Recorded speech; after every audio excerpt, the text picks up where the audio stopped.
10 otages vivants libérés en 2 temps, dont 8 le premier jour. Dans l'optique d'un accord entre Israël et le Hamas, l'organisation terroriste au pouvoir dans la bande de Gaza libérerait donc 10 des 20 otages supposés être vivants. Sur les 50 encore détenus par les terroristes, 28 sont déclarés morts par Israël. De sérieux doutes persistent pour les 2 restants. 5 corps d'otages pourraient être restitués à Israël le 5e jour de l'accord, puis 5 et 8 autres au 30e et 60e jour. Vendredi, le Hamas s'est dit favorable à la proposition d'accord des pays médiateurs, mais le groupe islamiste a proposé plusieurs amendements au cadre proposé. Il concernerait la distribution de l'aide dans la bande de Gaza entre 500 et 600 camions par jour.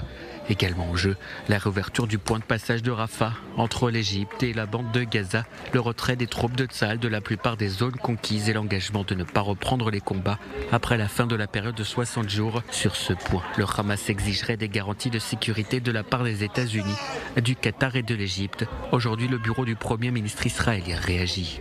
Les changements que le Hamas cherche à apporter à la proposition qatari nous ont été remis hier soir et ne sont pas acceptables pour Israël. Benjamin Netanyahou a néanmoins envoyé ce dimanche à Doha au Qatar une équipe de négociateurs composée du principal médiateur auprès du gouvernement Gal Hirsh et d'agents du Mossad et du Shabak.